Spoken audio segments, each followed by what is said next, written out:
This is Atlantic Spotlight.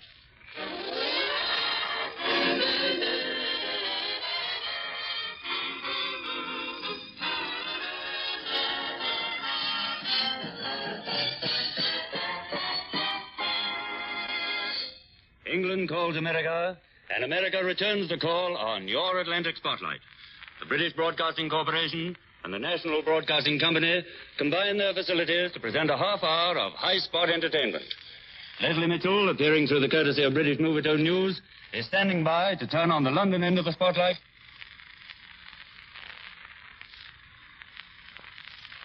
Well, this is Ben Brower in New York calling Leslie Mitchell in London.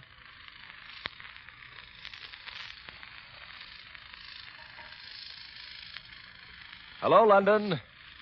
This is Ben Brower in New York calling Leslie Mitchell on the Atlantic Spotlight. As we were rolling along in our introductory announcement, something seems to have disturbed the international communication circuits. Hello, London. Hello, Leslie. Understand you've got a nice show for us, so we're anxious to hear from you and from it. This is New York again. Hello, Leslie. Hello, Leslie Mitchell. There you are. Well, hello, Leslie. Hello, Ben. Well, there you are. We had to fight our way through 3,000 miles of static for a second. I've talked an awful lot. I wonder how the show's going. What's cooking with you on the other side there, Leslie? What's doing for today? Well, Ben, this week I'm in London, stage door canteen, just by way of a change.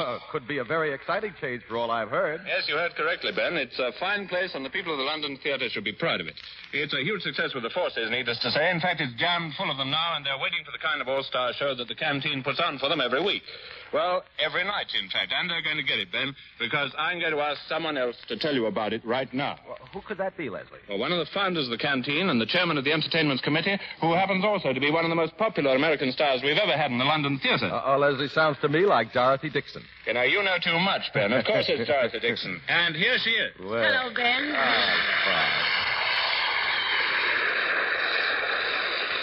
Well, Dorothy, welcome to Atlantic Spotlight. Seems to be the only way we can bring you back to America is by radio. Thank you, Ben. I'll be over for a visit after the war. Well, but let's not talk about me and my plans. I've got too much to tell you about our London stage door canteen. Like your famous one in New York and all the other clubs everywhere, such as the Alexander Club in Rome, the Royal Palace in Naples, and the Navy Club in Alexandria, it's what we want to give the forces, and especially those who are far away from home. I hear that the people of the London Theatre have made a tremendous success of it. Well, the answer to that, Ben, is that nearly 4,000 boys and girls of the Allied forces visit us every day. And at 9 o'clock in the evening, when our theaters are over, we give a show for them. And they're the most interesting audience to watch you ever saw. Boys back from every theater of war and every front. I've talked to British Bill just back from Arnhem and American Joe on his way home from a Japanese concentration camp, and watched them talking to each other. It's wonderful to hear them laugh and to see them dance, and to know that our canteen is doing what it set out to do. And now let's get on with the show. After all, that's what a lot of boys and girls have come here for. Who's in the show today? Some great favorites in Britain: Anne Shelton, Leslie Hutchinson, Tommy Handley and Ronald Franco, Cliff Gordon, and one of our best friends, Beatrice Lilly. Oh, sounds like a wonderful bill, Dorothy. Well, come on, Bee, darling, and show the world that Lady Peel isn't another name for striptease.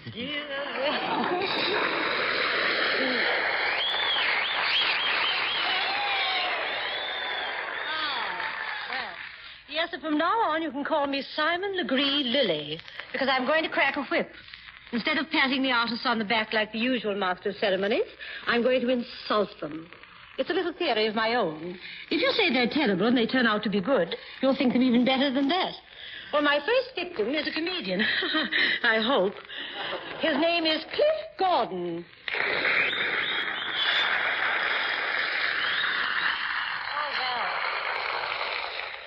Oh, dear me, that's a pity. They seem to like him here, which spoils my remarks before I make them. Oh, well, I'll have to admit that he writes delightful stuff and performs it as it ought to be done. Come to think of it, I've asked him to write some material for me, so I can't insult him now. Anyway, I didn't really want to. America's most popular British bantamweight comedian, Cliff Gordon.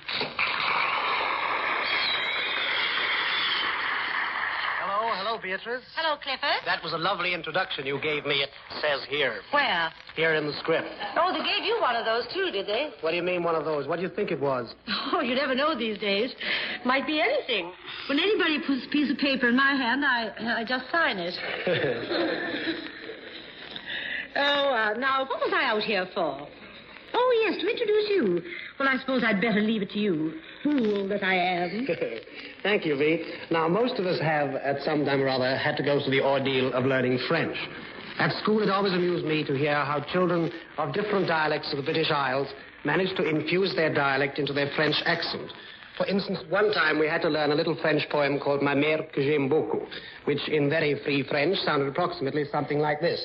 Ma mère que j'aime beaucoup, madame et tout, j'aimerais cette bonne mère ma vie entière. Elle me soigne tout petit, on me l'a dit, elle a balancé ma couchette blanche et propre. Well, that very approximately and in very free French is how it should sound. But listen to how it sounded when a little fellow called Angus MacDonald, who most obviously came from somewhere near Glasgow, got hold of it. Ma mère que j'aime beaucoup, madame et tout.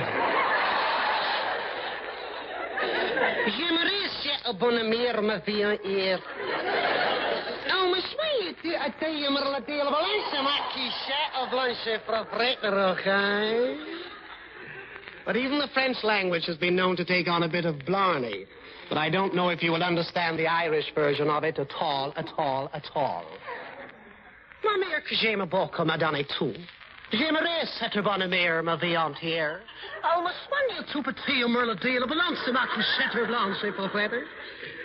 And not 100 miles, not even 100 yards away from this stage door canteen, it'll be the Cockney version. The Cockney boy who says, Mama, j'aime pas à Johnny Case, eh? Aye. J'aimerais cette bonne mère ma vie entière. Elle me soigne tu me la tele balance ma couchette blanche propre. And lastly, as this program is going to America, I would like to show you how I think it might sound in the Jack Benny program when recited by your favorite and my favorite, Rochester. Ma mec, j'aime beaucoup ma dente. J'aimerais cette bonne mère ma vie entière. Elle me soigne tout petit, me la tele balance ma couchette blanche propre. Yes, man.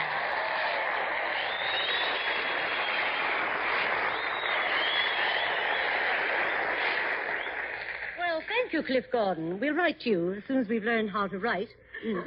Now, I don't know whether our American listeners have ever heard of Hutch. Well, you can see that the name is the winner over here.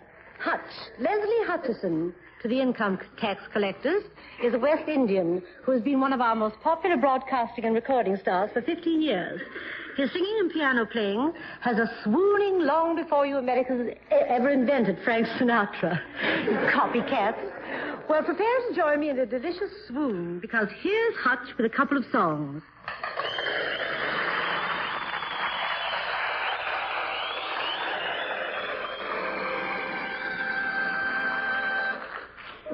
The first few days that I'm together with you, I'll say to myself, can it really be true?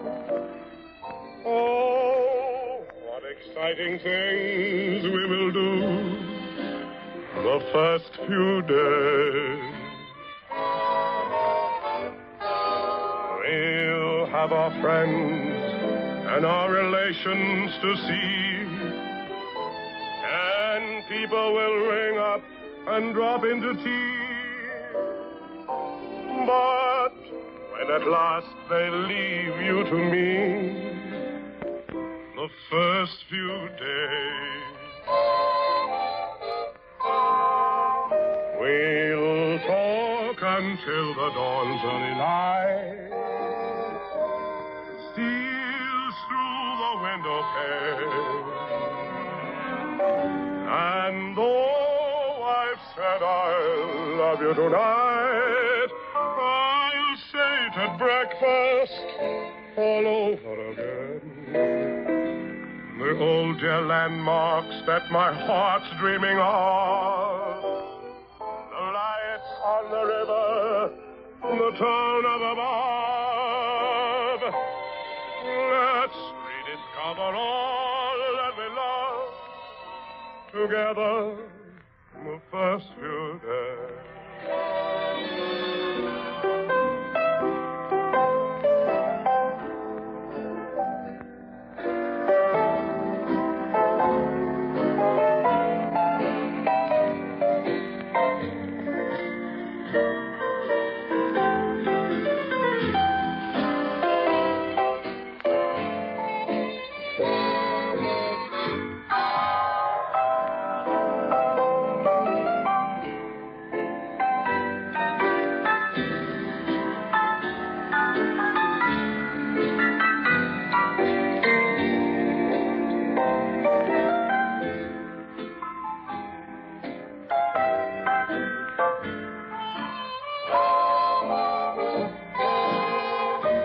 We'll talk until the dawn's early light steals through the window pane. And though I said I love you tonight, I'll say it at breakfast all over again. The days of blue without a cloud in the sky. Our life will go on, and when years have passed by, how sweet we recall with a sigh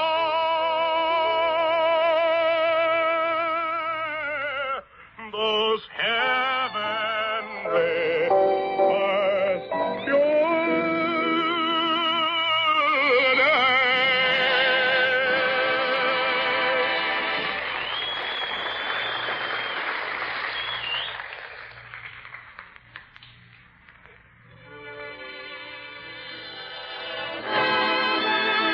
Here's a new song called It Could Happen to You.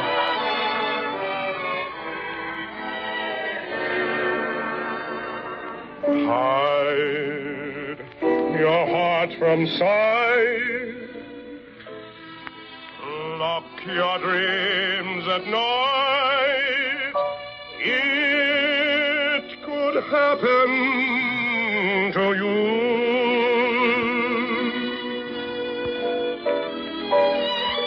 Don't count stars or you might stumble.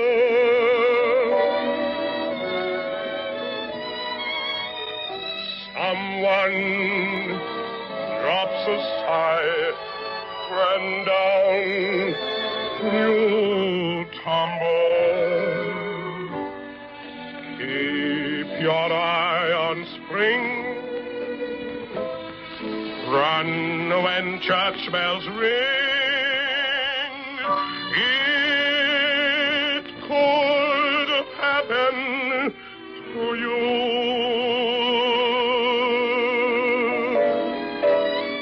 All I did was wonder how your arms would be.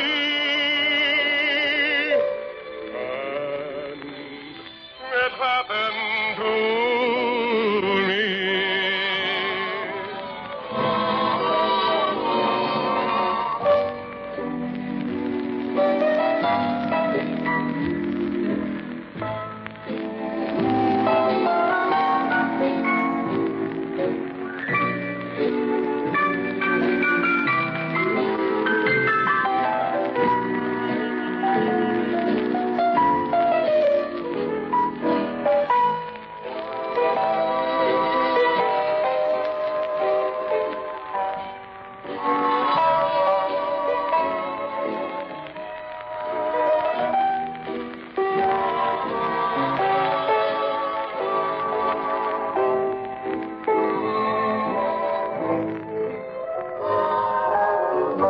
Keep your eye on spring.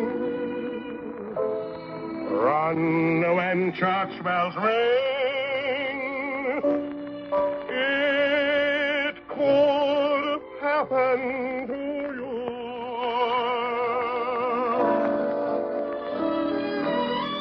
All I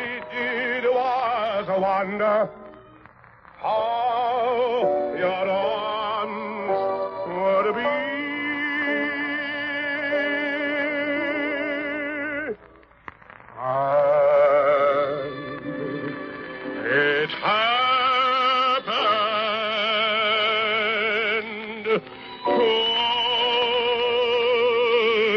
me.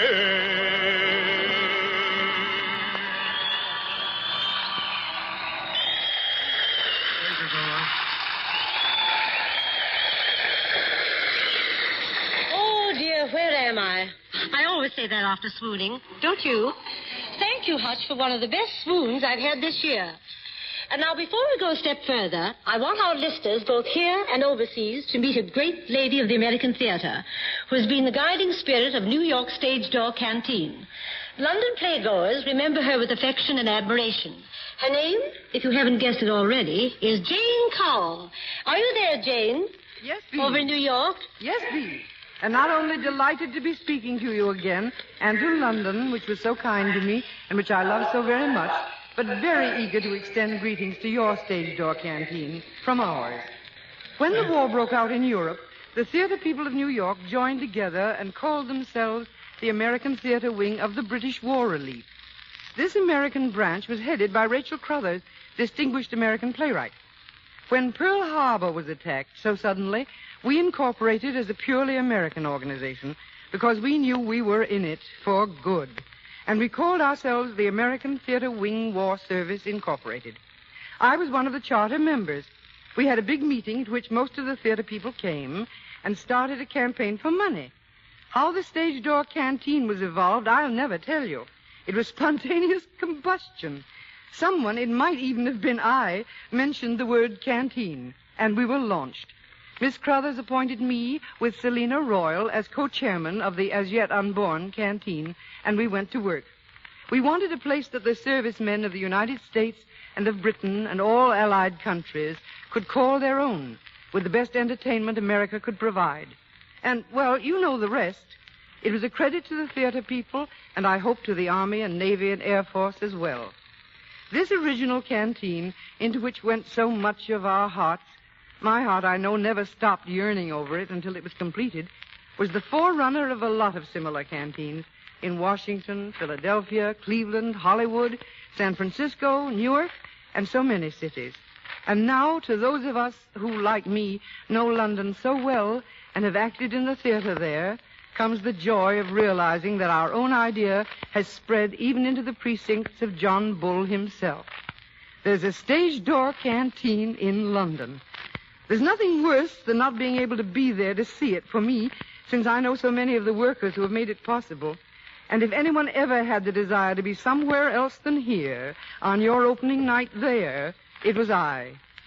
Dorothy Dixon, will you remember me to everybody who's labored so faithfully to bring this about? And let me say that we envy you who are so close to the magnificent front, a stone's throw away from your stout cloaked cliffs of Dover, and we cheer your courage and your gallantry.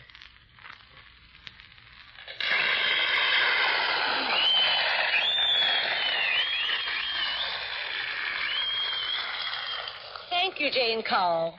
And here's our best wishes for the continued success of New York Stage Door Canteen. I'll be dropping in to see you there very shortly. Well, we would be more than glad to welcome you, Bee, and we'll put you right to work. Oh, why not? It's all for the same good cause. But now I must put two comedians to work.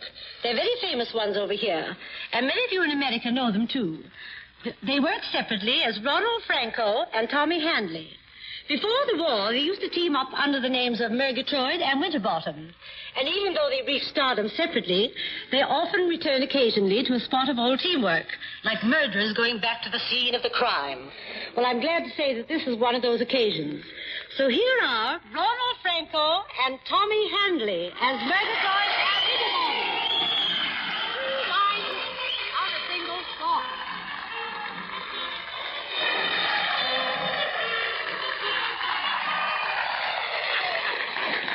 There you are, Mr. Winterbottom. I've been hunting for you everywhere. We've got to sing before we patter. I don't see why it doesn't matter if we do or don't. Well, I shall sing. I won't. But listen, Murgatroyd, old fruity, to listeners all, we've got our duty. A song must start our show. Mr. Winterbottom? No. Well, here's a song to introduce us. If our gags are old, excuse us. Anyway, please don't abuse us, or the BBC won't use us, then we'll sob. Some folks think our joke's just funny, others' eyes with tears get runny. Everybody thinks it's funny. Anybody pays us money for the job. Sing tra-la-la. Tra-la-la. Folk singers always do. Sing hey. Sing hey. Sing hey, hi ho, Hugh. Well, Mr. Murgatroyd, I suppose you're looking forward to the armistice? Yes, and the navistice. Well, it's high time. What is? Big Ben, that's high enough. Hasn't it ever struck you? Yes, twice. When? 2 o'clock. Oh, yeah. What will you do when the dove of peace arrives? Shake hands with Olive Branch. Oh, yeah. She's a nice girl. I prefer sisters. Sisters? I didn't know she had any. Good heavens, there are branches all over the world. All over the world? Can't be the same family. Why? Well, their names are Legion. Oh, yes, there they are. Well, when it comes, I hope it'll be a permanent peace. Like my wife's cake. I don't get it. No, that's the point. I always do. Last time there was the League of Hallucinations. I hope this time it's not going to be a Dumbarton hoax. If that's not putting the cart before the horse. Well, that's better than putting the force before the cartel. You know, women's services will have to be in the Army of Occupation too, Bernard. Sure. Arms and the man. Ah, that's the Army of Osculation. I beg your pardon? I said that's the Army of Osculation. Oh. By the way, have you ever realized the difference between the American women in the services and ours? Yes, their uniforms. Quite right, yes. And where would they be without their uniforms? Yes.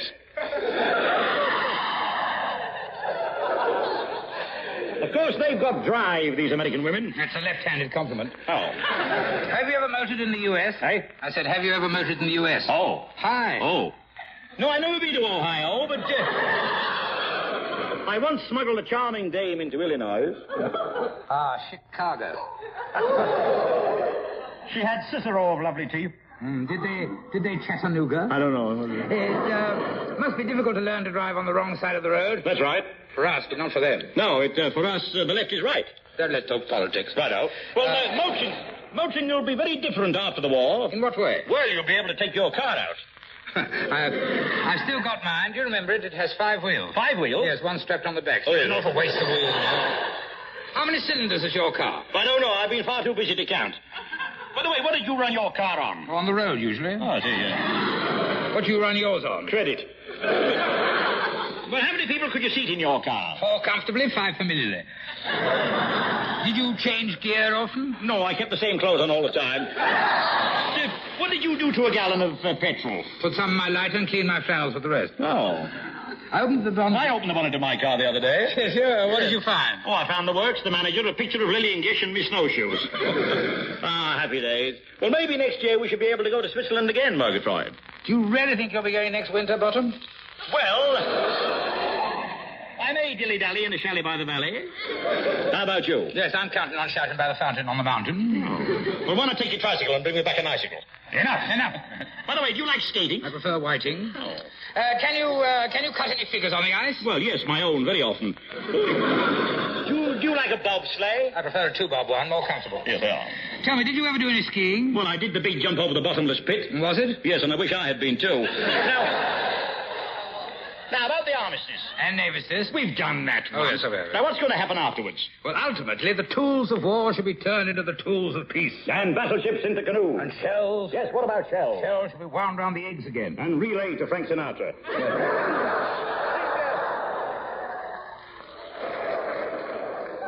Think of the women in the world. I do. They look to their government with pleading eyes. What eyes? Pleading eyes. Oh, I see. Bloodshot eyes. And what do they demand? Alimony. Who's he? Oh, some Turkish admiral. Well, it's up to you and me. And the man next door? Well, he can play if he wants to. Yes, it's up to you and me. And him? Yes, and him. Yes. To see that our women are clothed and fed. Well, as long as they're fed. And what should we do with our children? Turn them into soldiers. No. Sailors. No. What then? Turn them over and smack them. With an open handistus. And a strong armistice. I'd a farm out in Tipperary. I'd a rake and I'd a hoe. Oh, Winterbottom, you sing grandly, and I've heard you sing as Tommy Handley. Ronald Franco, ain't you swell? I'm on next week as well. Indeed to goodness, Mr. Look-you, I can't think why on earth they book you. Are they wise, the BBC? Yes, they're always using me. The double turns, they've got 'em. No announcers ever shot 'em. Though they'll copy Brooks, they blot 'em. Murgatroyd. And Winterbottom? Never would. So nothing could be so absurd as us, agree if you have heard us. There are speed postpones our murders. Nobody has time to murder us. If they could. Sing tra-la-la, oh tra-la-la, folk singers always do. Sing hey, sing hey, sing hey, hi-ho you. Sing hey, sing hey, sing hey, hi-ho.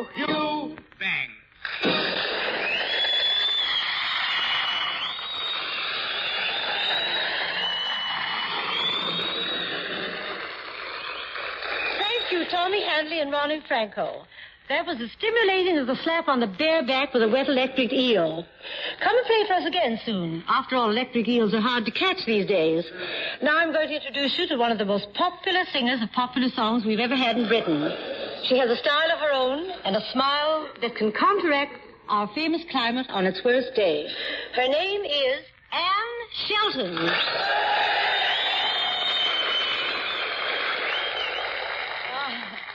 Well, I don't need to say any more. The troops have said it for me. Come on, Anne.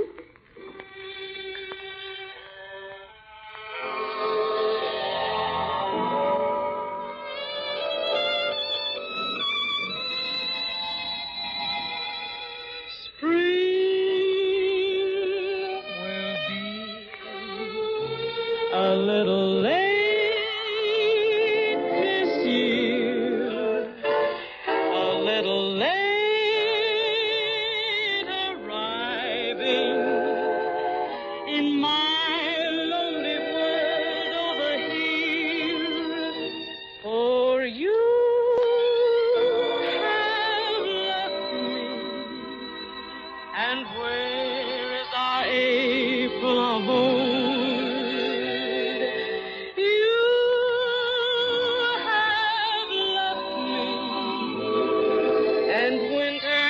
Continues cold as if to say spring will be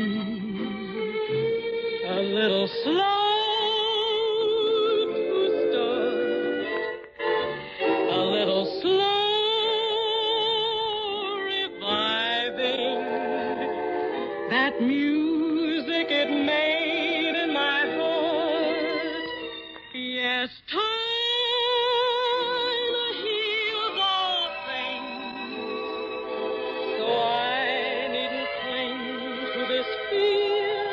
it's merely that spring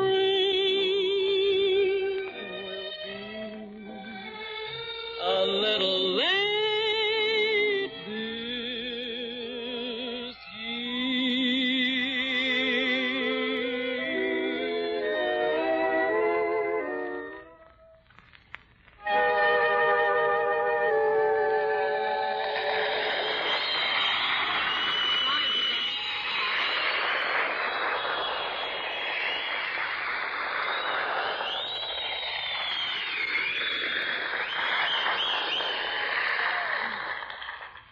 Oh, dear, that was wonderful. Are you still there, Ben Brower? It was wonderful, and I am, Bee, and eager to say thank you to London Stage Door Canteen for a really grand show. Oh, just part of our canteen service, Ben. Well, au revoir, listeners. I leave part of my heart here when I go to America. In fact, you may even hear me soon talking to myself there in Atlantic Spotlight. No secrets, please, no secrets. I'm sorry, Leslie. Dot Dixon, come here and say goodbye to America. Yes, Bee. Well, goodbye, Ben. We have enjoyed giving you a show from the Stage Door Canteen. Dorothy and Bee and everyone, we only hope you'll give us another some Saturday soon. And now, as we can't stop the clock, I'm afraid I will have to say this is Ben Brower signing off from New York. And this is Leslie Mitchell in London saying goodbye for this week's Atlantic Spotlight.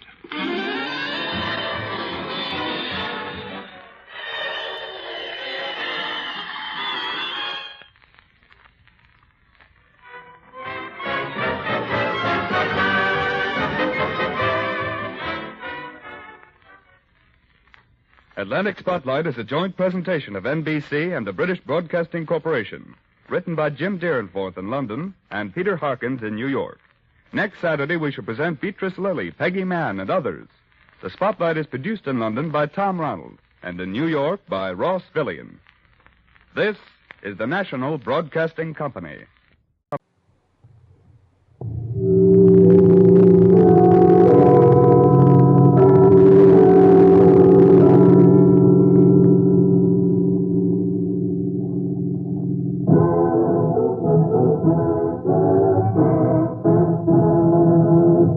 Mitchell in London.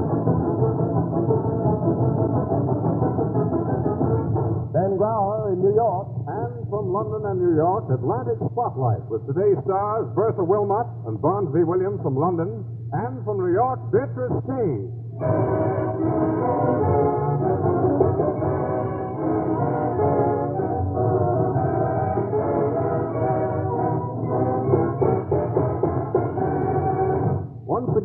British Broadcasting Corporation and the National Broadcasting Company present Atlantic Spotlight, theme from coast to coast in the USA, to all Great Britain, and to the fighting men of the Allies around the world.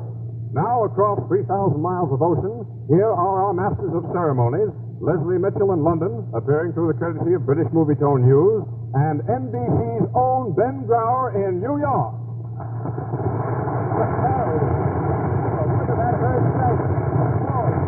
Hello, Ben.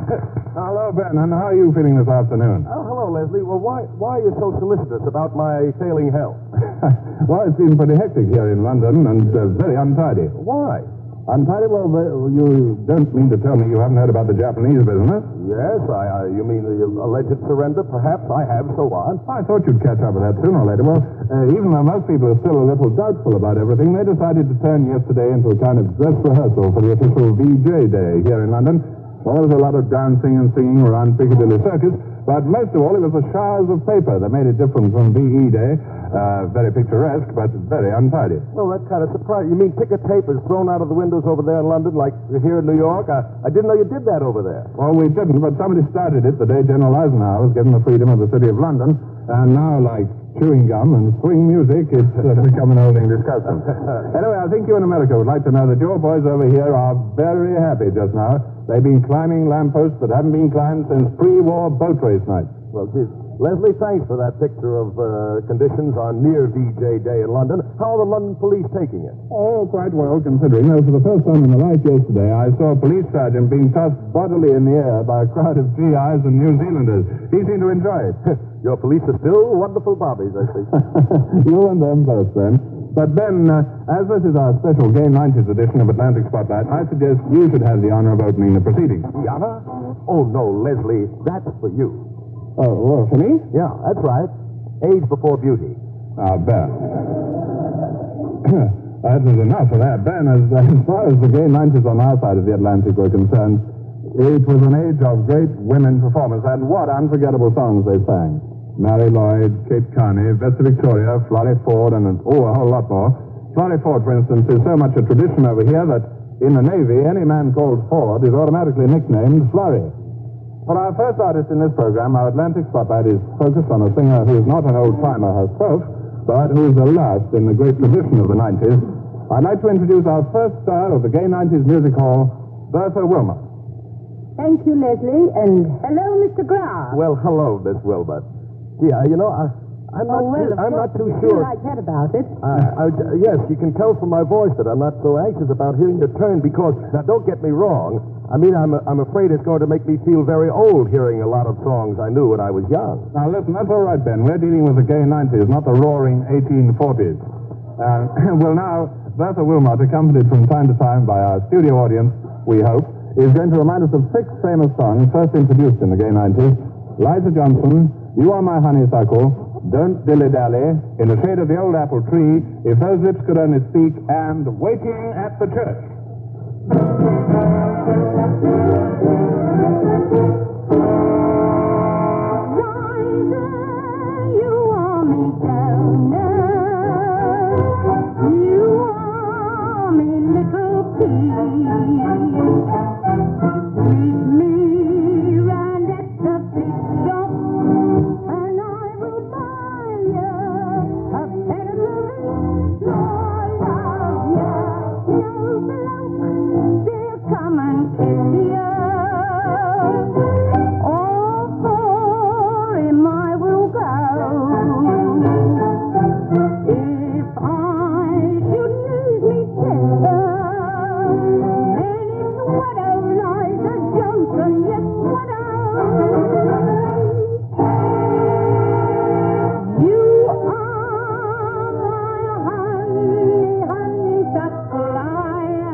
Well, Leslie, will you convey our thanks to Bertha Wilmot for that cavalcade of songs of the 90s? I'm glad you enjoyed it, and I know it was a little after your time, but you seem to be enjoying yourself over there, all right. Oh, I cast my memory back through the ages. And now, may we have a little mood music, if you please, in New York, Maestro Group.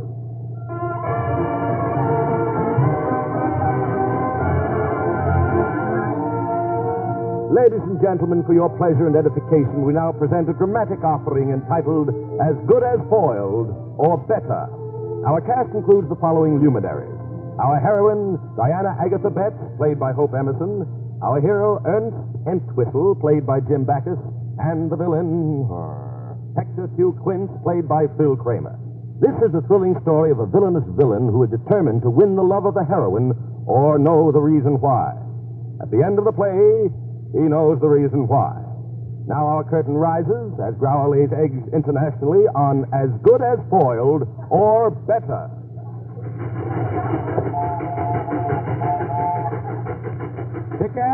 Tickets, have your tickets ready, please. Tickets, please, ma'am. Oh, well, here you are, conductor. Pray tell me, how long shall we travel before reaching East Whipstitch? We should reach our destination by nightfall, ma'am, barring all accidents. Accident? Oh, perish the thought. I tremble to let the words pass my lips. Suppose we should not arrive by nightfall. Do not furrow your pretty brow with worry, ma'am. I, Ernest Entwistle, chief conductor on the T&Q Railroad, between East Whipstitch and West Hempstitch, will see that you arrive safely and on time. Oh, how handsome he is, and how brave. Oh, sir, your kindness will not go unrewarded. I must be in East Whipstitch before nightfall. A man's life is at stake. A man who means more to me than life itself. You mean? I do. My brother. Ah, your brother. Oh, for a brief moment I thought this lovely creature belonged to another. But hope springs anew in me manly chest. Tell me, ma'am, why is your brother in danger? Oh, you see, sir, 'twas like this.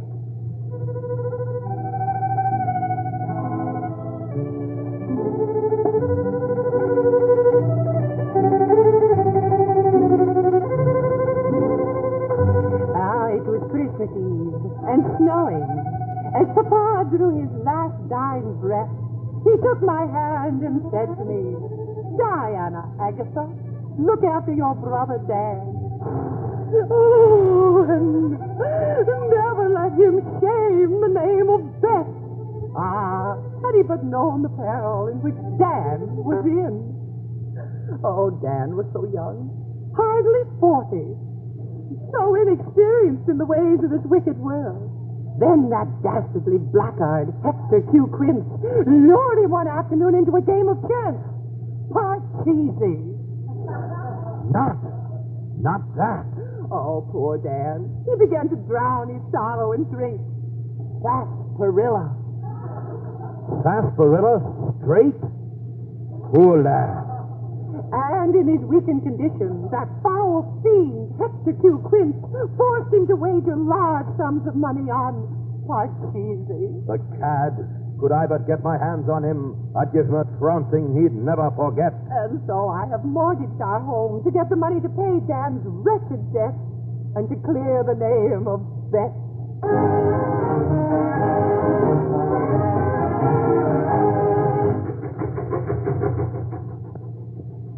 Honey Cloud Beauty. Little do you reck that Hector Q. Quince is behind you on this train, biding his time and his fingernails until he devises a plan to prevent the P&Q and its air passenger from reaching East Whipstitch by nightfall. Perhaps a silver dollar to the engineer. But first I will gain her confidence. I beg your pardon, ma'am, but are you not Diana Agatha Betts, the only daughter of Take All Betts? Sir, how dare you? Fine, thanks. How dare you? Sir, if you do not cease molesting me, I shall be forced to call the conductor, Ernest Entwistle. I mean, I shall be forced to call the conductor, Ernest Entwistle. Curses, am I to be foiled by the spirited wench? Surely, little girl, you would not decline to converse with your father's steadfast friend. Sir, if I were not a lady, I would tell you that there is only one thing that keeps you from being a bare-faced liar. And what, may I ask, is that? Your mustache. My little pigeon, you are forcing me to lay my cards on the table. I will tell you my true identity. I am Hector Q. Quince. Hector Q. Quince? What are you doing here? I'll tell you what I'm doing. I'm preventing this train from reaching East Whipstitch by nightfall. Then you cannot pay the debt in time, and your brother will be in my power. Stop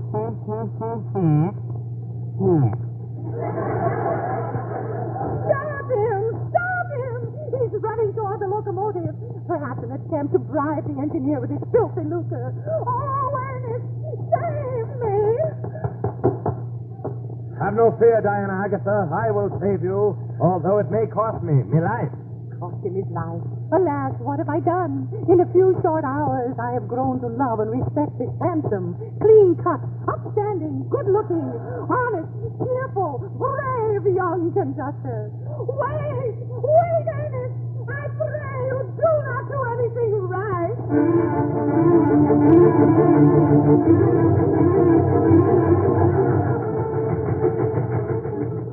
Take that. And that. And that. You cursed villain, and never again let Ernest Entwistle hear that you have led young manhood astray. I promise, for you have proved to me the error of my way. Oh, Ernest, how wonderful you are. Ray, do not mention it. I saw me duty, and I did it. And here we are at East Whipstitch. We have reached our destination by nightfall. My brother Dan is saved. The name of Beth is cleared. Oh, Ernest. Oh, Diana.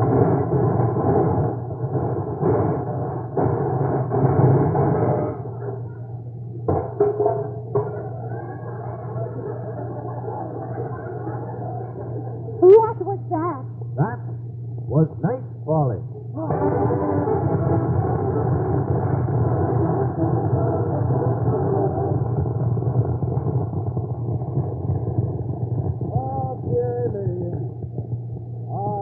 Beautiful purple of memories.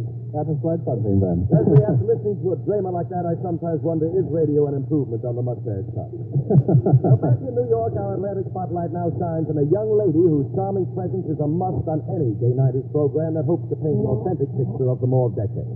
Her delightful singing of gay 90s tunes has caused rather a remarkable legend to spring up about her. But we'll talk about that in a moment. First, here she is, our pert and petite Beatrice Page.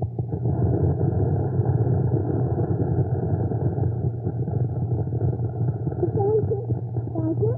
And my goodness, yes, Dan, I talk about that legend you just mentioned every chance I get. Well, maybe we ought to let the folks in on it. You see, it's like this. Because Miss Kay sings songs of the 90s, most of the fans think she started singing them back in that gaslight era. And when they see her in person, it's quite a shock to discover how very young and attractive she is. Oh, you tease me.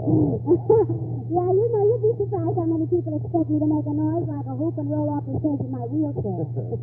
I've been praying for television to be more widespread, and now I'm hoping my new picture, Billy Rosenstein and Horseshoe, will dispel any ideas folks have that I'm an octogenarian. Octogenarian. Now, look, Beatrice, this is a gay 90s show. Let's stay away from the 80s, please. All right, you are, Ben. So suppose we start with a real famous song, Steamboat Bill.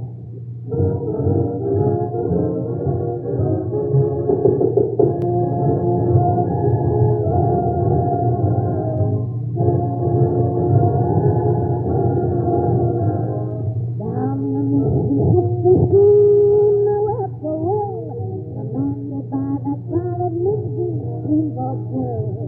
The owner sent him up to some Mississippi Sea to try and beat the wretched out the Robert E. Lee. Just heat up your fires, let that old smoke roll. Burn up all the cover if you run out of coal. If we don't beat that rat, told him me, and my mail and tell Peter, golden days for Steamboat Bill. You lead me down the Mississippi, Steamboat Bill. A mighty man was he, Steamboat Bill. You lead me down the Mississippi, while the people left it out the Robert E.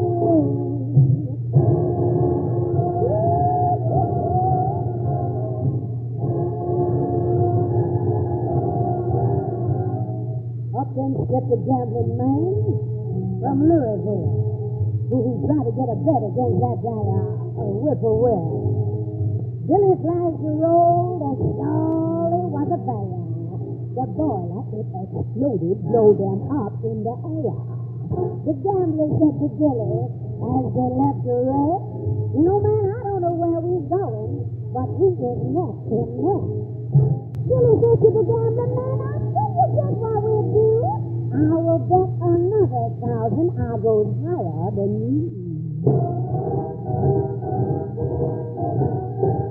Oh, Steamboat Bill, lifting on the Mississippi, Steamboat Bill, lifting on the band, Steamboat Bill, lifting on the Mississippi, riding on the Terry in the corner stand, riding on the Terry, riding on the Terry, riding on the Terry in the corner.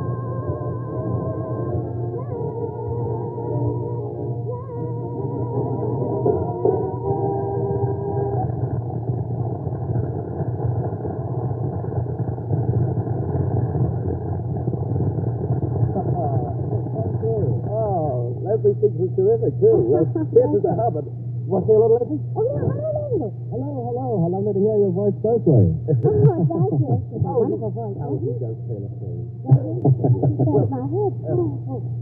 Well, Beatrice, how about giving us one of those ever-loving old-time ballads you did? All right. This is a heartbreaking number, Jen.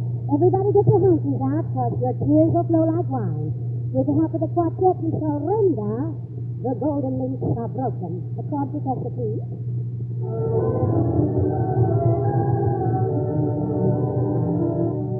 The golden links of love are broken. I must not leave you anymore.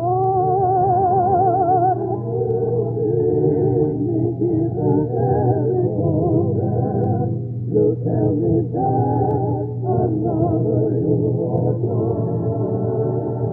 so give me back the heart I love you. The heart of you, you're all I have and I'll claim.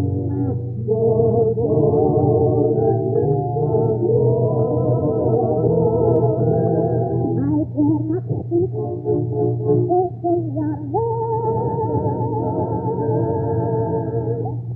Goodbye, the golden links are broken. Goodbye, the parting words are spoken. Goodbye, I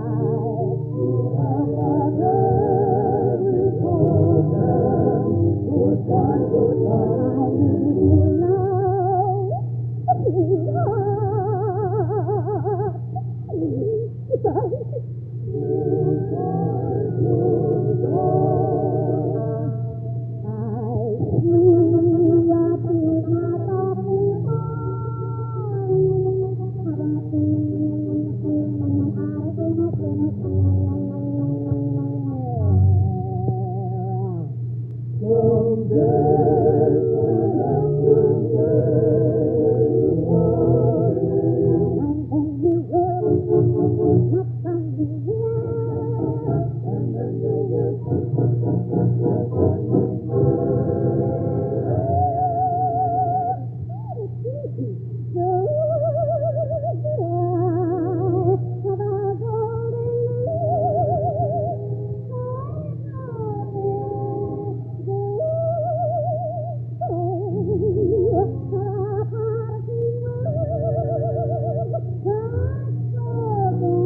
You've got a bit of the spirit of the night, you see. I'm going right up and buy a mustard cap and a bowler hat. Thanks.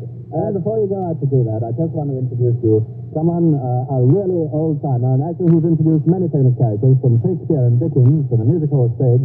He's here this afternoon to give us a very short piece of Miss Micawber's famous advice to David Copperfield. May I introduce Mr. Bransby Williams?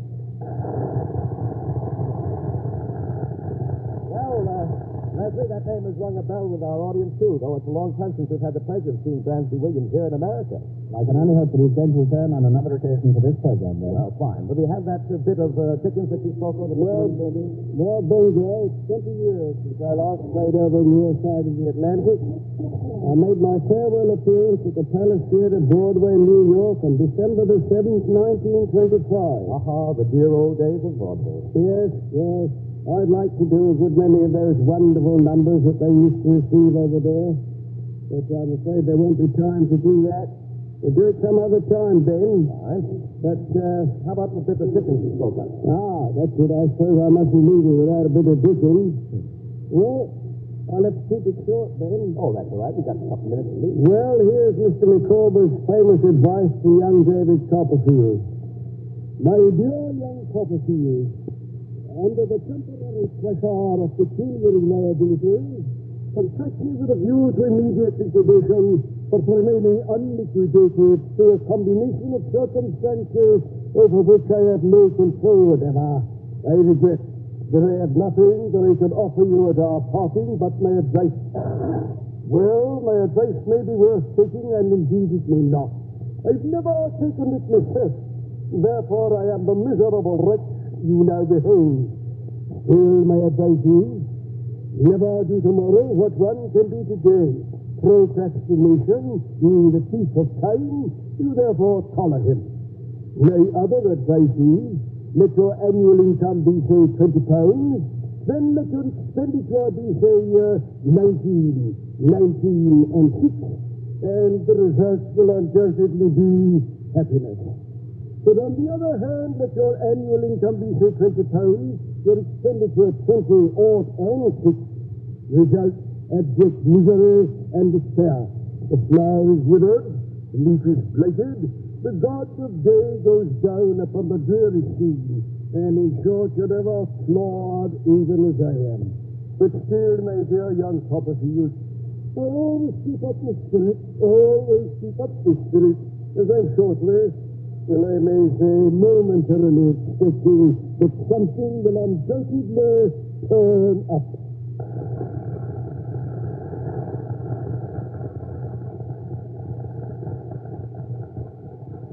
Thank you, Bransby Williams, for that glimpse of Dickens and Micawber, the lovable character whom we know, of course, on both sides of the ocean. Well, Leslie, let's see now.